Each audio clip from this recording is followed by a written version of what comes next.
एक होता है डायरी लिखना। डायरी लिखते हैं आप लोग? देखिए, मैंने सुना है कि हर महान व्यक्ति डायरी लिखता है,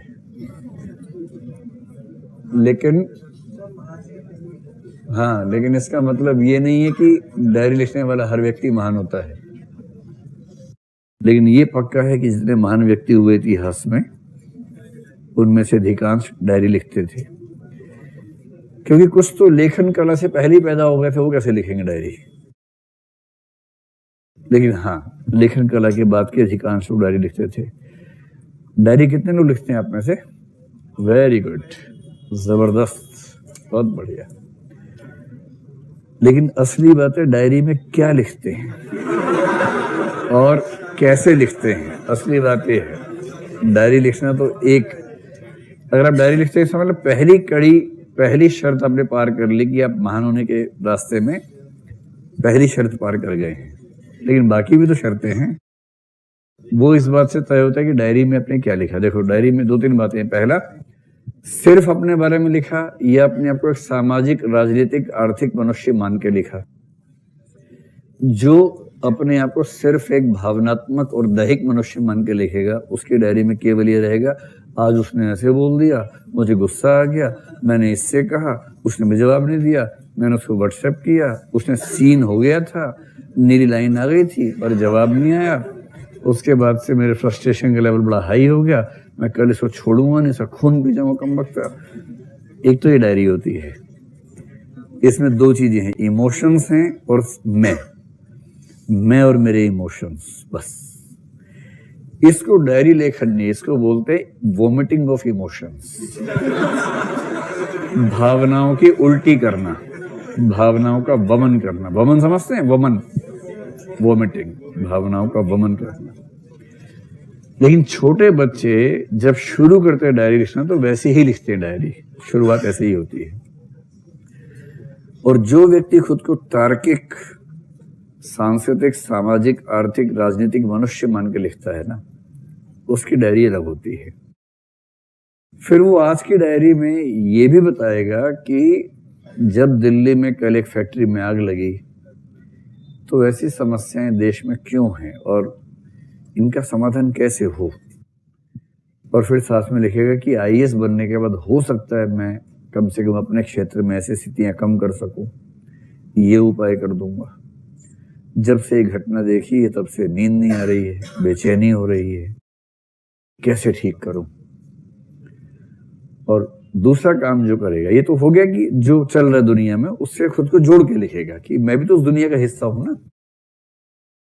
और दूसरा वो क्या करेगा, डायरी का असली पर्पस है आत्म मूल्यांकन और आत्म परिष्करण, न कि आत्म वमन। आत्म मूल्यांकन का मतलब है कि खुद को जज करो, और खुद को जज करने का सबसे अच्छा तरीका है कि अपने 2 हिस्से कर दो। कैसे करोगे 2 हिस्से, है ना? फिजिकली मत कर देना, पता लगा कि दोनों हाथ अलग अलग बैठे हुए हैं,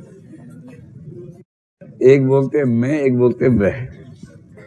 मैं का मूल्यांकन वह की निगाह से आप ही करेंगे। जैसे आंसर राइटिंग है, कई बच्चे दिखाते हैं, मैं उनसे बोलता हूँ एक समय के बाद, अब किसी को दिखाने की जरूरत नहीं है, आप इतने मैच्योर हो गए हैं, मैं की निगाह से लिखो और वह की निगाह से चेक कर लो, किसी और की जरूरत नहीं है।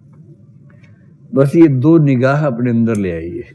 आपने लिखा, अपने भाव से लिखा, फिर चेक करने बैठे तो ये भूल गए कि आपने लिखा है, और फिर उसकी कमियां आपको साफ नजर आने शुरू हो जाएंगी। ऐसे ही आपने आज एक फैसला किया, मैं बन के फैसला किया, शाम को वह बन के बैठे कि फैसला ठीक है या गलत है। और जो गलतियां हैं उन्हें पूरी निर्मम ईमानदारी के साथ, क्रूअल ऑनेस्टी के साथ स्वीकार करना कि हाँ, ये मेरी गलती है और ऐसी गलती हुई है तो आगे न हो, इसका ध्यान रखना होगा। और अपनी कमियां लिखना, और फिर रेजोल्यूशंस कि मैं प्रतिज्ञा लेता हूं कि अगली बार से ये नहीं करूंगा, ये नहीं करूंगा और ये नहीं करूंगा, ये मैंने अच्छा किया, इस चीज को और आगे बढ़ाऊंगा, ये अभ्यास और करूंगा। जो व्यक्ति डायरी इस लेवल पे लाता है ना, वो रोज सेल्फ इवेल्युएशन और सेल्फ बेटरमेंट, आत्म परिष्करण की प्रक्रिया में लगा रहता है। और ऐसे व्यक्तियों को मोटिवेशन के लिए, इंस्पिरेशन के लिए किसी और की जरूरत नहीं पड़ती है, खुद अपने सबसे बड़े ज्ञानी सखा मित्र हो जाते हैं। तो अब आप बताओ कि आप में से कितने लोग डायरी इस मूड में लिखते हैं? 1, 2, हाँ है ना, 10-15 लोग हैं। और महान व्यक्तियों का अनुपात इतना ही होता है समाज में, इससे ज्यादा कैसे होगा? ऐसे लिखना चाहिए। और डायरी ऐसे लिखो कि कोई गलती से पढ़ भी ले तो सामाजिक संबंध खराब ना हो। ये नहीं कि इतना गाली गलौज दिया किसी का नाम लिख के, ऐसा मत कीजिए, है ना, उस पर फिर बड़ा छुपाना पड़ता है उसको। और आप कितना भी कोड लैंग्वेज में लिख लें कि क आया था और ख ने ऐसा किया, सब क समझ में आ जाता है, उससे नहीं होता है। तो डायरी गाली देने का प्रोसेस मत बनाइए, आत्म परिष्करण का प्रोसेस, और वो इमोशनल इंटेलिजेंस के रास्ते की एक बड़ी उपलब्धि है।